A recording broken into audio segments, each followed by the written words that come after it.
I'm Sam Roberts of the New York Times, and welcome to the New York Times Close-Up. This week, New York Times journalist Nicholas Confessore joins us. He'll discuss his groundbreaking investigation into one university's DEI program. We'll explore how a $250 million investment struggled to achieve its goals.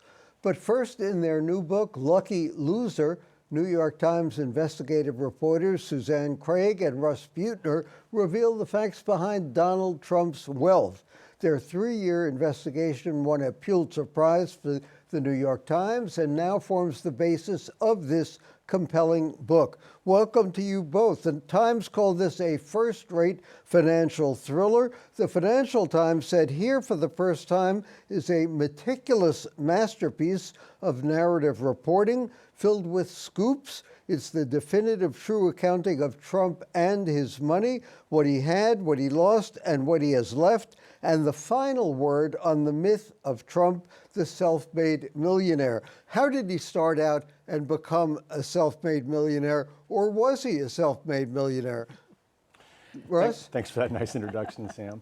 He wasn't a self-made millionaire. His father was inordinately wealthy, had done very well with some government programs that were meant to cure or ease some of the really big challenges of the 20th century. First, the Great Depression, then the war, finding housing for soldiers during the war, and then returning veterans, and then middle-income housing after that. All of those were government programs that Fred Trump used to build a real estate empire that was really just coasting along and kicking off massive profits by the time Donald Trump finished college and joined the company in 1968. And then his father totally backed everything he did, gave him all his connections, convinced Abe Beame to let him do a very important first project, and gave him financial backing and co-signed loans even to help him get along. So there was no small loan, there was just a wellspring of support and contacts and finance. Suzanne, how much did he get from his father? Oh, in the end, probably $400 to $500 million. But I have to say, even the money, when you look at it, it's a lot. But like Russ said, I think as important in those early days were the contacts. You know, Fred was friends with the bear, Abe Beame at the time, and also paid for consultants and office space, backed bank loans for him. So I think it was a real combination of things. And then you look, at that money, and it's not just the last tranche didn't come when Fred Trump died, when Donald Trump, I think, was in his 50s. He continued to get money from investments that Fred Trump had made into the White House. If he had taken $400 million and put it in the bank or put it in the stock market, how much would it be worth today? I think the last time I calculated that, it would be over $2 billion. So, far more than what he's got now. And so did he squander it? Well, that's the subtitle of our book, is how he squandered that. He did squander it in that he didn't build upon it. All of those early things that he did in the mid-1980s, he entered this incredible phase of expansion, branching into all sorts of things that he had no idea how to run. But he could buy them with loans with really expensive interest. So he bought an airline. He built the most expensive casino in Atlantic City, which was his third, that just cannibalized his other casinos. He bought the Plaza Hotel here for a price he admitted was far too much. He bought a yacht and tried to attach that to a business, like a Saudi Arabia Princess or whatever, very expensive yacht. All of these things he didn't have the operational ability to run, and it all collapsed, and he was essentially close to starting over, except for he went back to his father's finances again to sort of minimize the hurt of that, the impact of that, and continue to live on and try to reinvent himself as sort of a golf course impresario and other things. But Suzanne, here's a guy who last month in 1 week makes $2 billion on Truth Social in the stock market, or at least on paper. On paper, it's on paper. And a guy who gets himself elected president of the United States may do that again. He must be doing something right. He's got luck. There's no question about that. We write about that in the book. And we don't argue that he's just a loser without having some fortune in his life. I mean, you look at The Apprentice, which is a really important second wellspring of money for him. He got pretty much the equivalent of what he inherited from his father. But the job that he got on that didn't require any business acumen. He was ultimately hired by Mark Burnett because he looked successful. He had all the accoutrements of success. People thought he was successful. They didn't see behind the curtain in the private numbers where he was losing money. But that job didn't require any business expertise. He was a television host who cut a very good deal with Mark Burnett. So did the media create Donald Trump? Was this a result of our gullibility? That was a major component in it. And one of the things we wrestled with, or I guess we're surprised by, was the role of the media in the course of this, and how we kind of turned the lens on the media and on our culture as well. There were sort of seismic shifts in what was acceptable acceptable ways to talk about people's wealth. Rich people of generations before sort of hid that fact. They didn't talk about it in public. It was considered rude. Donald Trump was this new breed of person who was eager to talk about his wealth, even wealth he didn't have. And he arrived on the scene about the same time that Lifestyles of the Rich and Famous arrived, which turned, put the world's nose against the glass to see what it was like to be rich, or at least to look like you're rich, to have a helicopter and an expensive beach house and often women in bikinis for whatever reason floating through your life. And Donald Trump benefited from all that. And then, yes, the media repeated the lies that he began telling when he was a very young man, that he was worth $200 million when he was still just working for his father, that he had taken over his father's fortune in the early 1980s, which was not true, and that his independent fortune had grown to $1 billion, he said, by 1985. That got repeated on 60 Minutes, in the New York Times, and it was not even close to remotely true. So yes, we did. And people didn't scrutinize that because they couldn't. And then there were a few people that did occasionally, but he would sue them. And that continued on for many, many years as well. So, Suzanne? Yeah, no, and I was going to say that era, the 1980s, when he benefited from those shows like Lifestyles of the Rich and Famous, I think it's just important when you look at those shows to know that they wanted Donald Trump because he had all the accoutrements of success, but actually really wealthy people were reluctant to go on it because they didn't want to open themselves up to that. And I remember we talked to one of the producers of Lifestyles of the Rich and Famous. We were really just excited to kind of get behind the scenes and find out exactly what happened there. And exactly what I said was they loved him because he had all of that. But then there's the story that never got told by the show. They show up in Atlantic City with him. They liked Atlantic City because it's flashy. There's a lot of great visuals, which is what Trump provided. And towards the late 1980s, they're doing an episode out there, and the producer says he got pulled over by some people on the ground in Atlantic City saying, "Hey, do you know Donald Trump's stiffing his contractors? We think he's in trouble." And it was a shock to the show. So the producer talked to Robin Leach, and they just decided they'd sort of had enough of Trump. The producer actually told me we'd milk that cow. So we moved on. They didn't make a big fanfare. They didn't say anything to anybody. He just stopped appearing on the show, and Donald Trump found somebody else on TV to talk to. But there was all these moments in the book where there's realizations, but Trump keeps going. Much of his holdings are private, so would the press have been able to do what you were able to do in the book earlier? You spent an awful lot of time writing the book, writing for the New York Times with David Barstow, investigating, getting access to sources. Would the press have been able to do that kind of investigative work beforehand? I mean, I don't think so, Sam. I'm not sure if we could have done it even in the time that we have, if he had not risen to this level of importance. There just wasn't a reason to. It's a Herculean effort to try to crack into a small, privately held corporation that has no public records of how their businesses operate. Even the people that worked closely with Donald Trump in his inner circle at Trump Tower were unaware of how the businesses were performing. Only he and Alan Weisselberg, his longtime financial consigliere, were really aware of that stuff and moved money around to cover losses. And think about also at the time, again, I'll just say he didn't really matter at the time. He was sort of an interesting sideshow to the city and state's life, but it wasn't like he was running for mayor or governor where people would scrutinize closely what he was saying. You would just sort of repeat it.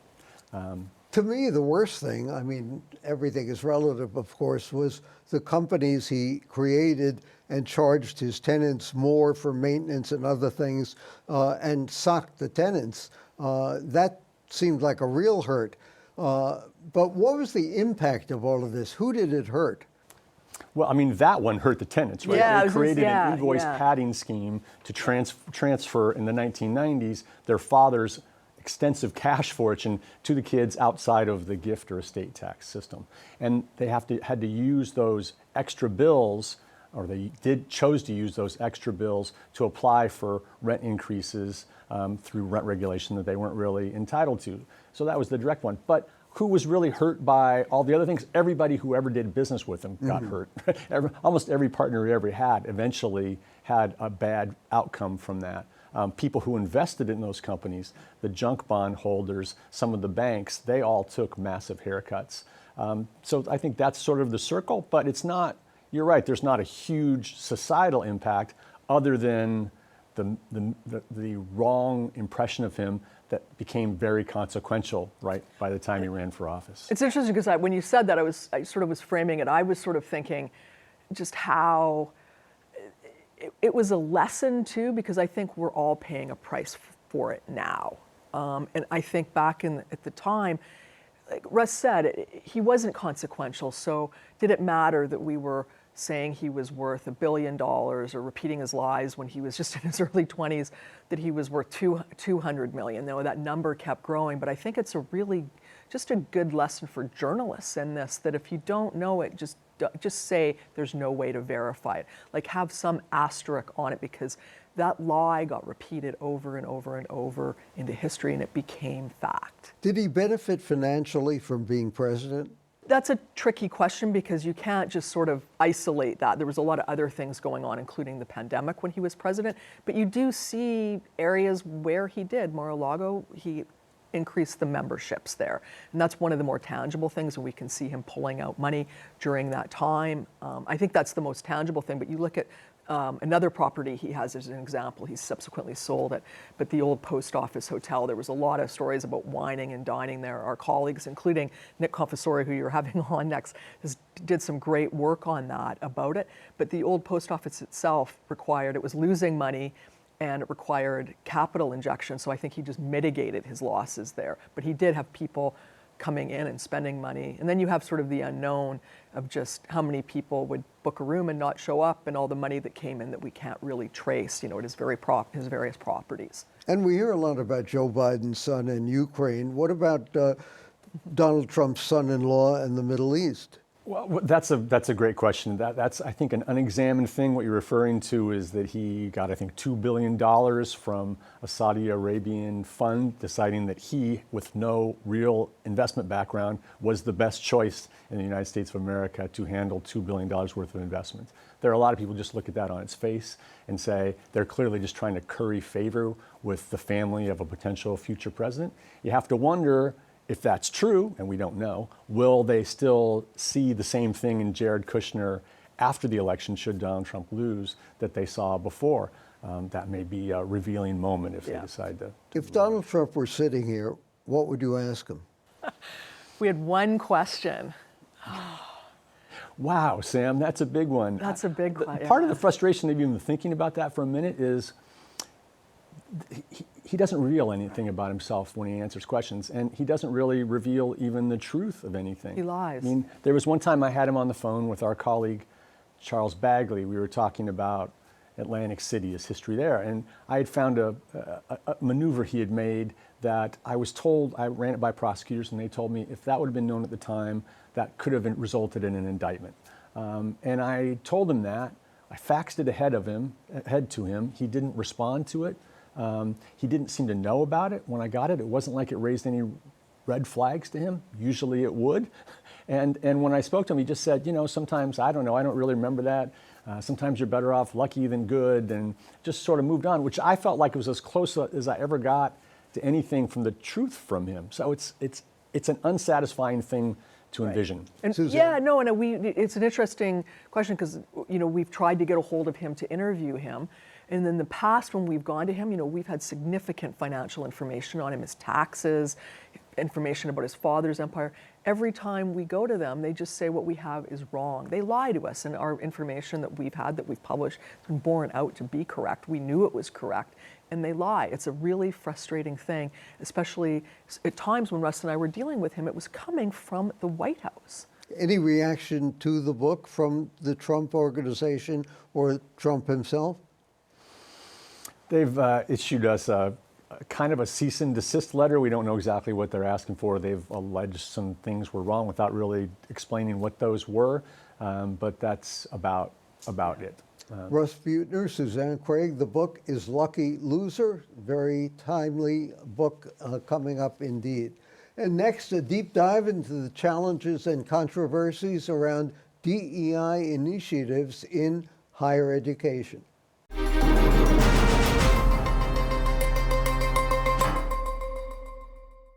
New York Times journalist Nicholas Confessori's recent investigation for the Times Magazine reveals how the University of Michigan's ambitious DEI program has struggled to meet its objectives. His reporting raises important questions about the effectiveness of these programs nationwide. Michigan spent $250 million to implement DEI programs. Nick, what did they get for it? Well, to answer that question, you have to look at what the original purpose of these programs has been in higher education. And they had two purposes that were sometimes in tension with each other. The first purpose was to increase the representation of minority people on campuses from which they had long been excluded. The second, presumably, was to create educational value. The idea was that a more diverse campus is a campus where people learn in better and deeper ways. And what Michigan found with this vast effort, and a well-funded effort, was that it is very, very hard to do these things. The campus is a little bit more diverse. The faculty is a bit more diverse. The percentage of black students has not really improved at Michigan, a tiny, tiny amount. It's a game of inches. And in fact, the school's own surveys show that people from different backgrounds or different political views or different races and religions are less likely to interact with each other now than they were when this program started. And that interaction is the fundamental promise of DEI programs. And so if they can't achieve that under these circumstances at a premier school with tons of money, it does raise the question of what the purpose is in the end. How do you even measure equity? How do you even measure the impact of diversity and inclusion on the educational process? Well, a lot of the empirical work is based on surveys of students and faculty and staff where they self-report how they feel about different things. And the researchers will try to do calculations about what characteristics of the school impact those experiences. So it's a bit of a circular, or it's a sideways way of gauging it. In the present day on these campuses, they do campus climate surveys. And one major source for my story was in fact the school's own surveys.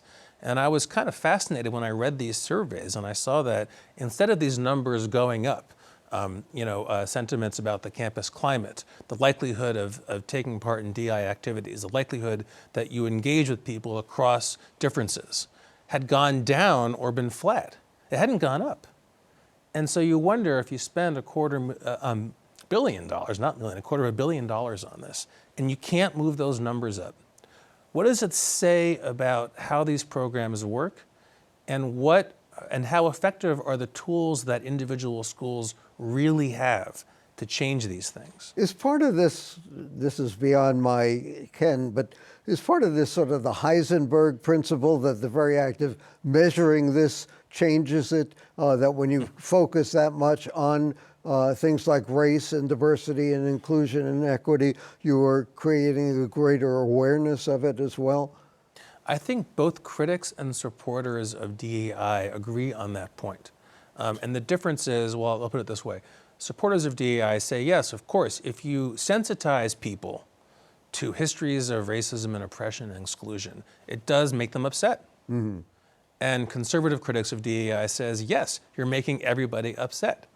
And the promise of DEI is supposed to be, but if we do that and also find ways to bring people together so they can talk about these things, they can engage, that the whole world is better off. And I think what I found in my reporting is not that the programs aren't well-intentioned or well thought out.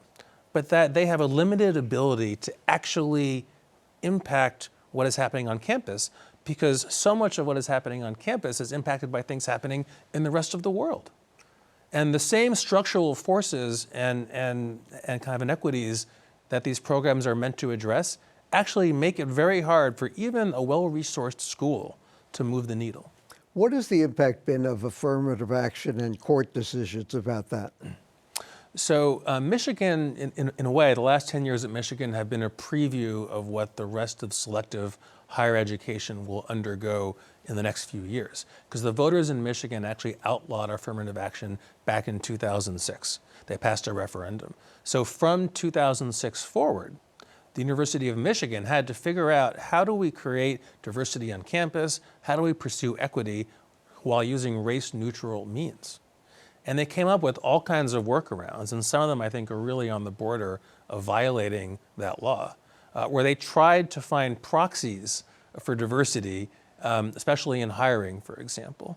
And I think Michigan itself would say that their efforts to do diversity through race-neutral means have not been effective when it comes to enrollment of students. And they said this, in fact, in their own Supreme Court brief in 2022. They wrote an amicus brief in favor of the defendants in the affirmative action case that went against those defendants. And they said, look, we're a test case for this. We're a natural experiment. We did all the things you say you're supposed to do race-neutrally to achieve diversity, and it didn't work. That's in their brief. When we're protecting kids from microaggressions, are we not insulating them from the real world? Look, I talked to a lot of students of color at Michigan, and they would tell me experiences that they had in classrooms with microaggressions, or what they called microaggressions. And I really felt for them. I understood their perspective, that they felt slighted or caricatured or excluded. And I think that's a real thing that happens. I think the question that some of the critical research is raising is, sure, microaggressions exist, but are they actually ubiquitous? And if we teach students that they are ubiquitous when they aren't, are we actually conditioning them to feel vulnerable and disempowered? And there's an argument, again, in academia about this. There are researchers like Jonathan Haidt who say, yes, you kind of make them, he has a phrase, morally dependent. When you kind of educate students and train them to essentially run to the administration, to go to the teacher when something uncomfortable happens, and when you create a system in which people expect that there should be official action when you feel bad or have a bad experience, you do sort of infantilize them and make it harder for them to feel empowered. And I don't think there's a clear right answer there, but it's a very interesting debate. It does shed some light on some of the tug of war we see on campus. And the impact of the Middle East conflict on this issue? Well, as you can see, as you have seen, we've all seen on campus, the war in Gaza turbocharged all of these debates, and I think at Michigan and elsewhere stress tested the DEI programs, right? Because in other contexts, the DEI programs are often discussing and programming and preaching about inclusion and harm, and often around an idea that if you feel harmed, you have been harmed, and you should express that and pursue redress. And then on a lot of campuses, when Jewish students raised those concerns and said, I feel threatened, I feel harmed by these slogans or by these protests or by these actions, all that education just evaporated, and almost nothing happened. It was as though these elaborate rules and this elaborate culture they had built around these ideas of harm and aggression and microaggression just disappeared when it came to Jewish students. And they were furious, and I think rightly so. And we saw that the Department of Education, the federal one, their Civil Rights Bureau actually issued a finding after an investigation into anti-Semitism at Michigan. And they found that the offices at Michigan that were meant to enforce Title VI, which is a federal civil rights mandate around nationality, race, identity, when they were asked to look at these cases, they basically flopped. And they weren't handled properly. Not one of them, except for one. Sorry, there was one case out of 65 that was handled properly according to DOE rules. And again, it was a stress test, and I think the system failed. Thank you, Nick Confessori. You can read his full report on DEI online or in print in the New York Times Magazine. And coming up next, my thoughts on New York's 2024 ballot propositions.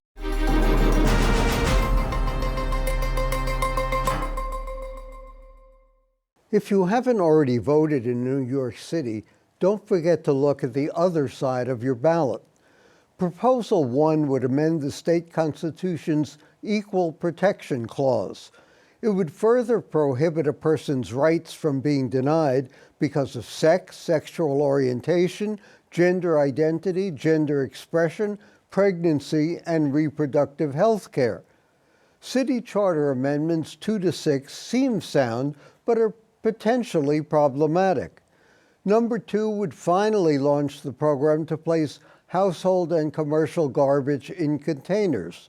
That's great, but the proposal also contains some confusing language about street vendors. Proposal 3 would require a fiscal impact statement before a public hearing on any new law. Sounds good, but seems superfluous. Proposal 4 would require more public input before the council considers public safety laws. It smells of red tape and a power grab by the council and more sand in the gears of government. Proposal 5 would require more transparency in planning the construction budget. If you must say yes to something, this one's okay. Proposal 6 would formalize the appointment of a chief business diversity officer and make 2 other bureaucratic tweaks. Not a game changer. The worst thing about all 5 is they were rushed onto the ballot by the Adams administration, basically to preclude the council's own proposals. It's been 35 years since voters overhauled city government after the Supreme Court scrapped the Board of Estimate because giving equal power to the borough presidents of Brooklyn and Staten Island violated the principle of one person, one vote.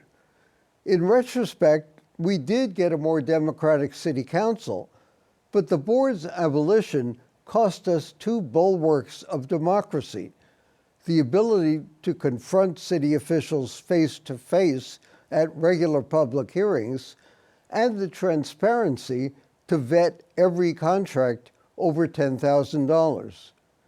For the New York Times and CUNY TV, I'm Sam Roberts.